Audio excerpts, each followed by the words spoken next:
with the KV2 done, the next step in this project is the work on the diorama, or scenic base, or whatever you want to call it.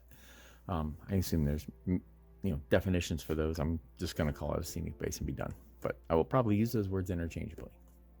Point being, the next step is to work on that, and I'm going to break that into two phases. The first part is going to be, or one of the parts is going to be the actual base itself, and laying all that out and all the landscaping.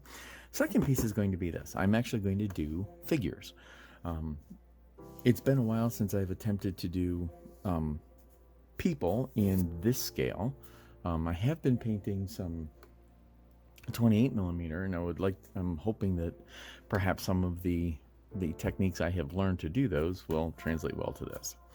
But what I did is I want to go ahead and have tankers just sort of hanging out by the vehicle, thinking maybe I'll do a campfire. I haven't figured out, but I figured I would do some individuals.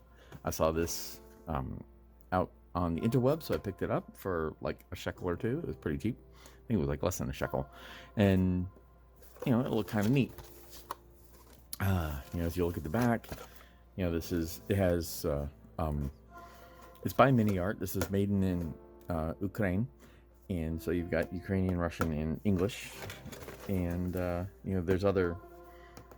there are other kits like they have. So essentially they're pretty straightforward, right? So they're 1/35 scale figures. You have color callouts and all that here, and you have the equipment. You have your actual color types here. So you in Vallejo testers, Tamiya, Humbrol, a lot of the the biggies, which is really kind of cool. With that said, I'm just going to go ahead and crack into it, and let's take a look at what's in here. And I'm not going to spend a lot of time going over the what's in the box, because it's it's pretty straightforward, right? These kits are pretty simple, or I guess simplistic. We do have our essentially sort of a sprue map, sort of, because you've got a couple, and so they're put together like that. So, and those are your pieces, and your actual assembly instructions are here. It tells you like which pieces go where. It's just sort of, you have to look and say, okay, so that's D6, that's D9, and put them together. But let's take a look at them, and they're looking nice and sharp. So there's seam lines that need to be done. At first glance, right, it was looking kind of sharp, but I see flash. I do see seam lines, like here. This is a little disappointing. So this is the guy who's sitting down, but so like right across his knee, and at the, in the folds, there's going to be seam line work. It's you basically just need to do the work to clean it up. The upper part of the coat looks to be pretty nice. I'm going to bring in a little more light. Whoops, sorry guys. Apologize for that. Those don't look bad. The faces actually look fairly nice. The nice part is your seam line is along the side, so you can clean that up more easily. It's not going across the face, so you don't have to worry about that as much. You do have your nice helmet, and the nice thing about the way a helmet's done is look like the seam lines are minimal. Almost like a conjecture pen mark, but I guess it's not. Just the way it's done. That's not bad, right? So the quality, or the detail's actually fairly nice. Sort of the downside here is, that solid part. I don't know if I want to go through the effort of cleaning that out, and giving that a little more depth, because it sort of should have it. This is me. I don't know. These guys who are standing, it really doesn't matter. You're not going to see that. But that, with the guy sitting down, you will. Our other two guys, right, standing there, they look to be almost the same thing. You have your hands, your same helmets. Your faces look to be pretty similar. Helmets look pretty good. He's holding something. He's got a map pack. There's the equipment. and then here's your other equipment. I mean, the detail, I mean, this is like, that's pretty, you know, just the detail and the work on that revolver is actually pretty nice, and the flare guns here is pretty nice. It's a little bit disappointing that, you know, the map packs and the packages and that revolver there, you know, it's a little disappointing that that kind of detail didn't follow its way completely here. These are looking a little softer, but they're workable. All right, so what we're going to do is, there's not a lot of reason to pre-paint or anything like this. So the way these are going to work, we'll put these together and then we will paint them figure by figure. I'll probably, and I'm not even going to guess what I'm going to do. We're going to move on and get these assembled and then start painting them. So.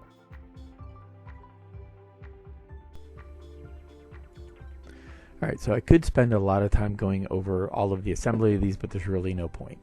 The assembly is very straightforward. You follow the directions that are right there on the box, and you assemble the pieces in order.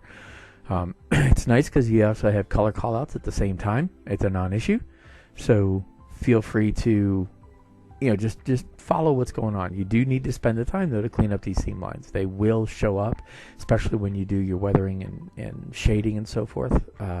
So make a point to be clear and catch those. Now, one thing I had to do here was, because there was a brutal seam line on the fur, I've got to clean it off, and now I've got to fix it. So I'm going to use the same technique that I've seen tankers use, and I apologize for the video, you know, going off camera. I'm going to use the same technique that tankers use to get cast texture, and that's use the super thin glue to soften the plastic and just stipple it. The fur has the same similar kind of look that a heavy cast texture does, so I kind of cheated and used the same thing, and that's what got me what I needed. And I had to do this on every one of them. The seam lines off the torsos were just terrible, and I pretty much had to clean up every one of those fur collars around each one of the necks. Then I go in and, you know, that gives me what I'm after there. I then have to go in and, there were some spots that I needed to get plastic removed. And one of those, like right here at the hand. The hand, I wouldn't say it's flash, but it's molded in such a way that the hand and the thumb are combined, so it really doesn't open up right. And this actually is going to hold a map. So I needed to go in. I just used my low speed drill, and this is a variable speed drill. So it's not like a Dremel. I can actually take this down to only like a dozen RPM, which will let me actually drill into plastic without melting it. So once I did that, I got everything put together. I then used that same drill to put spikes on the hats so that I can then hold them off and move on to paint them. So the faces are separate, the bodies are separate, and the hats are separate. That allows me to get to doing the painting, which is what's next. Alright, so what I've done is we've just blocked in colors. We've hit our hats with a dark brown, and now we just kind of take our steps. All of the models I gave a primer coat of Wraithbone, Citadel's Wraithbone. So the next step is to work on the faces. I've given the faces a base coat of that Vallejo Flesh. It's a little bit of a dark flesh than normal, or one that I prefer, but it'll work. I've also cut in on all the hats. I hit them with the dark brown, right, and just gave them a good dark brown Panzeraces. And then I used Panzeraces black gray for the boots and the pants. Now, there's a reason they're the same color. We're going to change that over time, right? One thing a primer does show me, though, is there's seams. Those seams on the arms, as is normal for miniatures like this, they need more work. So had to go back and fill, do more sanding, and really clean them up. And then once that was done, I'm going to have to go back and touch them up again. All right, once the sanding's done. So now I'm going to hit do a little bit of acrylic wash. This is going to use Nuln Oil. I'm intentionally doing this to darken down the shadows in the hats. I want them to get darker than the brown because we're going to knock it back up a bit. So this does leave the high points lighter, but really darkens in the shadows. And then I'm going to go back and hit the pants with the same thing for the same reasons. The Nuln Oil really knocks back, or it puts a deeper shade into the recesses than are on the high points of the folds in the cloth, which we will then use because it creates an automatic gradient. So the next thing I'm going to do is I'm going to grab some of this Agrax Earth shade for the faces. And we do the same thing. It's an acrylic wash, and really all I want it to do is settle in the recesses. And I want to catch those pooling parts, and you'll see me sort of sop those up. In retrospect, I want to try this next time with oils, but we'll get to that when I get to actually doing the oils later. But you can see here, the wash here is meant to do exactly what you're doing. It really brings out the highlights and the shadows in faces. And this shade is actually meant for gaming miniatures, so to make it quick and painless. So I sort of used that to cheat.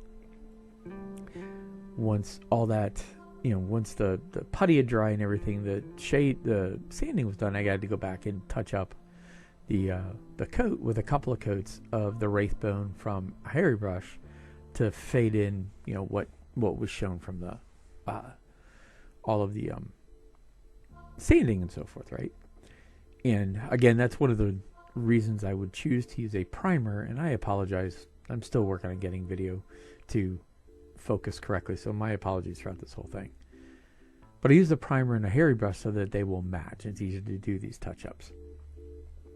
Next up is, now it's time to start the dry brushing. And essentially what you do with a dry brush is you get pigment on your brush and you want it to just leave a very little bit, and then you just pass over top of the surface of the model. Now and I realized as I was picking up, I didn't want the one I had.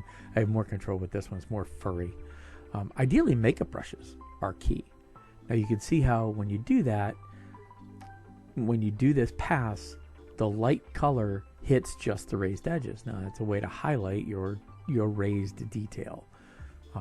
This is something that gaming miniature guys do all the time, and it pulls up a lot of detail in miniatures. And you're going to do the same thing, or I did the same thing with the pants. Now I skipped the boots, and this is where the color of the pants and the boots begin to differentiate.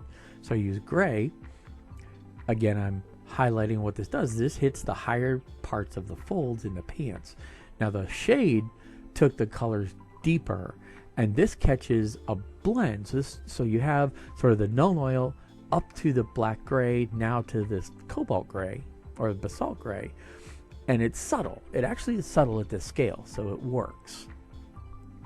Unfortunately, the camera doesn't seem to show it as much as I would like it to, but it does. So now I'm going to take the cavalry brown. Now we're going to paint in the details. So this is where you got to be careful. Just take your time and just trace in the details that you need for your detail colors. I'll do that. I'll do the mittens. The officer has a strap over his shoulder. You just cut in those details that need to be highlighted. It takes a little bit of time, but it's really not that hard, especially if you brace. You see I use my finger to sort of brace my hand. I'm only painting like 2 or 3 millimeters at a time in a line and just letting the brush hit the high points. So now this is where I'm going to go back and I'm going to create a glaze. And this is where I'm going to do the boots. So I take this black, it's a matte black, but then I take water and I create a glaze. And this is going to help me with a bit of blending. Now remember, we did hit this with Nuln Oil, and now I'm glazing over top of this. Now the thing with a glaze versus a wash is the glaze actually stays on all parts of the miniature. So it just sort of tones everything. It's not much different than when you do oil filtering, but this is a more active blending method. Again, I think the oils are a better option for these, although I wanted to try the glazing, and it actually did not come out poorly. Again, it also changed the tone between the boots and the pants. Remember, I used the same color for boots and pants, and now between the two different layerings I've done, we've differentiated between these two. So it ended up giving me, again, much of the effect I wanted. I still have the shading because this is a glaze. Now it's time to go back to work on the faces a little bit, and we want to knock up the color. So I'm going to take the same flesh tone I had, and I'm going to mix it with the wraith bone, which is going to brighten it. And now we're going to do a edge highlighting, sort of, kinda. Essentially, I'm going to do some blending, and I'm going to take this lighter color, and I'm going to hit the spots on the faces that are the most raised. Now, again, much of this misses the camera, so I apologize. But what I do, and I really just hit the cheekbone, the bridge of the nose, and a bit on the eyebrow. And because this is wet, I am actually going to blend this in a bit. Again, in retrospect, I think all of this shading probably would be better with oils. And we're going to see some of the oils here in a bit, right, when I actually get to the final detailing of the faces. But I'll go ahead and I'll do this for all of the faces. And this is another look at one of them where I get a little bit closer and it actually comes out a little bit better. So you can see the dark area like there on his cheek. It's a little darker. The wash stuck a little more than I wanted, so it darkened it a bit more. So now I'm actually just taking the flesh color. I'm not even taking the blended lighter color. And I do this all the time, whether it's a good habit or not. I use my thumb as a point palette. And then I just clean this up. And I'm blending into, and I'm using the properties of the acrylic paint to blend in and knock back where the wash left it a little dark. And it's just a matter of doing all this in layers, right? Just one slowly stepping up. So now I'm going to take this. This is going to take some of the Pans Races Black Gray again. And all I'm doing is dotting the eye. Now I've got white on my palette, and I've got, I'm sorry, that's not black gray, that's smoke. So I'm hitting the smoke color to do the hair. Now these miniatures have really, really poorly formed ears, where they are. So I'm actually using the shading and the coloring of where the hair would fall to show where the ears are. So at distance, it looks like an ear. But I'm going to fill in for the hair, the ears, and so then that's going to give my head the appearance of it being an overall, having hair, and you'll actually be able to see the ears because the sideburns kind of frame it. So you actually have an ear. So now I'm mixing the brown and wraith bone to give me a lighter brown. And what I'm going to do with this is we're going to dry brush again, and we're going to hit the hats again. Only this time I'm really, really brightening it up. So that's giving almost a white line. Again, it fades into the previous colors. So this is shading the white. Now, one of the things with the all white coat, when you're doing this overall shading with this wash, you have to make sure that you don't let it set until you've gotten everything to a logical line. Now, again, retrospect, doing this with acrylics, this is what those acrylic washes are meant for. These are also meant for gaming miniatures, so more almost cartoony high contrast. And I got these all done, and I really, really wasn't happy. So a lot of my techniques that I do after this are to fix this. This really could have been done with oils. If I had done this wash with an oil, it would have blended a lot better and looked better. But this is what an acrylic wash will do. So when you hear people talk about whether you should use acrylics or if you should use oils, this is one of the reasons you'd want to make your decisions. With this acrylic, you do have to work quickly because those pooling areas are going to leave tide marks. Anything that you miss with the brush, you're going to have a very obvious tide mark. But essentially right now, I'm committed, so we're going to go all the way through. And I didn't really realize until later just how much I really didn't like this. But, and just underneath that arm there, see, I caught that there was a spot that I'd missed, and that would have looked horrendous. Would have been hard to fix. So just go around, make sure it's all smooth, and then I hit all the rest of them with this, and then I have more work to do to recover from not recover, but to finish up.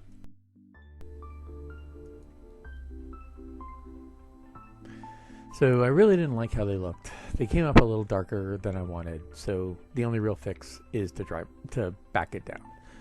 So what I'm going to do is I'm going to pull out a bunch of Wraithbone, and then we're just going to dry brush about 3 or 4 layers actually, over and over and over, just to knock some of that dark back and to get rid of some of the deep dark colors that we got. I didn't want it to look quite that bad, and they pulled a little more than I wanted.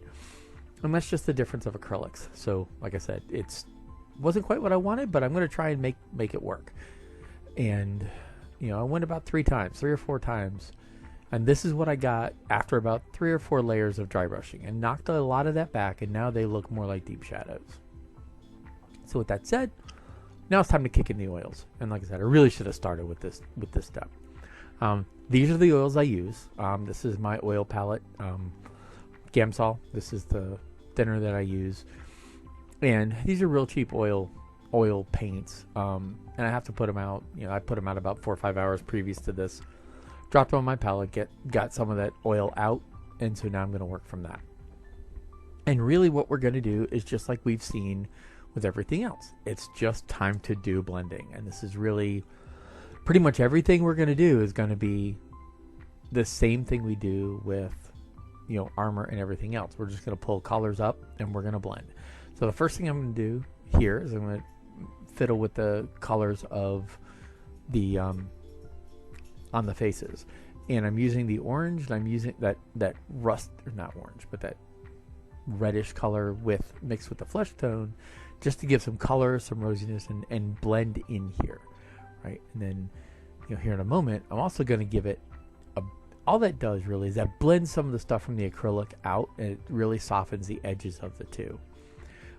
Next thing I'm going to do is I'm going to go back and I'm going to get some dark brown, and we're going to sort of fake a high, 5 o'clock shadow and some of the underneath of the head shading. Right. So again, it's just like you do on armor. This is really just filtering it and giving it more of a brownish look. So put the oil in, and then grab a dry brush and blend away. Most of the color goes, but it leaves that soft stain, and you want to leave enough that you get the effect that you want, right?